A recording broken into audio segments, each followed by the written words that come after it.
તારીખ 5/2/2026 વાંકાનેર તાલુકાના વાલાસણ ગામના પ્રગતિશીલ ખેડૂતની વિઝિટ લેવા માટે વાડી આપણે આવ્યા છે, બરાબર. વાડીની મુલાકાત લેવા માટે અને શિયાળુ પાકમાં જીરાનું વાવેતર કરેલું છે, તમે જોઈ શકો છો, બરાબર. ઠંડીમાં આપણે જીરાનું વાવેતર કરેલું છે અને બતાવી દઉં જીરું એકવાર, ધીમે ધીમે બતાવો એટલે આઈડિયા આવે અને પ્લોટ આખો બતાવી દો અને ડાયરેક્ટ આપણે ખેડૂતની મુલાકાત લઈ કે જીરામાં શું માવજત કરી છે. તમને ખેડૂત મિત્રો ખબર છે, જીરું એક વસ્તુ રહી કેવી છે, જોખમી વસ્તુ છે. આ બાજુ લાવો હવે. જીરું એક જોખમી વસ્તુ છે કે આપણા ઘરે આવ્યું તો જ સાચું, બાકી તો તમે સાંજે આંટો મારવા આવ્યો હોય વાડીએ અને સવારે જોવો તો સુકારો આવી જાય છે. પણ હકીકતમાં આવું જીરું હું ફિલ્ડમાં રખડું છું, પણ આવું જીરું મેં જોયું નથી. ઘણું સારું છે, એમ ફ્લાવરિંગમાં છે, ગ્રોથમાં છે, એક જ ધારું.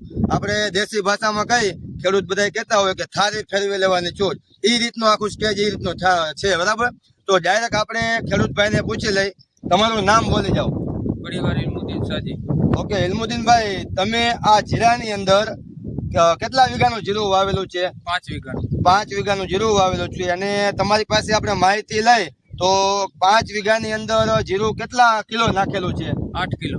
8 કિલો જીરું વાવેલું છે અને જીરાની અંદર તમે મલ્ટીપ્લાયર આ જે રહ્યું, આ મલ્ટીપ્લાયર તમે જીરાની અંદર પટમાં આપેલું છે ને? પટમાં આપેલું છે 1.5 કિલો. ઓકે, 1.5 કિલો જીરામાં 8 કિલાની અંદર પટ મારેલો છે. અને પછી તમે કેવી રીતે આપ્યું હતું? પછી બીજવાણ ત્રીજવા પાણે પછી 1.5 કિલો પાછું પાયું, જમીનમાં પાયું, જમીનમાં પાણી ભેગું પાયું અને ઉપર સ્પ્રે માં આપ્યું. હા, એમાં 1 ચમચી સ્પ્રે ઉપર નાખીને પંપમાં નાખ્યું. ઓકે, અને એક પંપમાં 20 ગ્રામ લેખે તમે સ્પ્રે માં આપેલું છે. અને ઇલ્મુદ્દીનભાઈ, તમે આ મલ્ટીપ્લાયર પાયામાં આપ્યું, પાણીમાં આપ્યું અને સ્પ્રે માં આપ્યું, તો તમને આમાં રિઝલ્ટમાં તફાવત શું લાગ્યો? ક્યાંય હુકારો નથી, બરાબર. વિકાસ થઈ ગયો છોડનો ને ફ્લાવિંગ એવું પકડ્યું ને કલર, ક્યારે યુરિયા નથી નાખ્યું, બરાબર. બરાબર. ડીએપી કે સલ્ફર કોઈ વસ્તુ નથી પાયું. ઓકે, મલ્ટી પાયામાં ડીએપી અને આ વસ્તુ નાખેલી ભેગી કરેલી, બરાબર. તમને આમ રિઝલ્ટ બાબતમાં આમ સંતોષકારક? 1 નંબર. બરાબર. તો અને બીજા તમે કયા કયા પાકમાં વાપરેલું ગણાવી દો મને.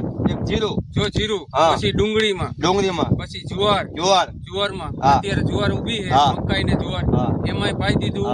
પછી પાયામાં નાખી દીધું કમ્પ્લીટ. 3-4 પાકમાં તમે વાપરેલું છે. તો આપણા બધા ખેડૂત ભાઈ હોય, તમે આ મલ્ટીપ્લાયર ની સલાહ સૂચન આપી શકો? આશ્વાસન? હા, એકદમ. તમે વાપરો અને એવું લાગે તો તમે કિલો લઈને ટ્રાય કરો. આખી પેટી લીધેલી છે, હું 3 વર્ષથી વાપરું. ઓકે, તમે કેટલામાં પેટી લીધી? મેં 7,500 ની પેટી 10 કિલોની 7,500 ની પેટી આવી હતી, બરાબર. અને ખેડૂત મિત્રો, તમે 10 કિલો મલ્ટીપ્લાય લ્યો, હકીકતમાં એના ભાવ 11,000 રૂપિયા હોય છે અને કંપનીમાં તમે ફોર્મ ભરાવો તમને સબસિડીમાં 7,500 માં પડે છે અને 2 એકરનું માપ છે, બરાબર. ભલે ઇલ્મુદ્દીનભાઈ વધારે જમીનમાં આપણે જાજા વીઘામાં પાયું હશે, પણ હકીકતમાં 5 વીઘામાં 10 કિલો મલ્ટીપ્લાયર જોવે, ઉપર સ્પ્રેમાં અને પાણીમાં પાવામાં, બરાબર. અને ઇલ્મુદ્દીનભાઈ, તમે આપણા ગામમાં જોવા જાય, બરાબર, તમે આવું જીરું ક્યાંય જોયું? ક્યાંય નહીં. આપણા ગામમાં કે બાજુમાં ચક્કર મારી? ક્યાંય નહીં, હુકારો નથી આવતો. આનેથી મૂળનો વિકાસ થાય ને વિકાસ પૂરેપૂરો થાય, છોડ સારો થાય, મજબૂત થાય ને યુરિયાની કઈ જરૂર ન રહે. અને તમે જોવો, એ કઈ બતાવો ભાઈ ઇલ્મુદ્દીનભાઈ. જીરું તાણું તો વાંધો નહીં, તાણો કઈ વાંધો નહીં.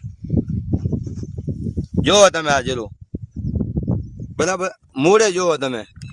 અને વિકાસ હા સારો છે. જો હા, રેડી. કેવડું હાઈટ છે, ઊંચાઈ 1 ફૂટ થી ઉપરથી હાઈટ છે, આમ જોવો તમે, બરાબર. તો ઇલ્મુદ્દીનભાઈ, છેલ્લી વાત કે તમે આપણા ખેડૂત ભાઈ હોય તો તમે આશ્વાસન આપજો આ મલ્ટીપ્લાયર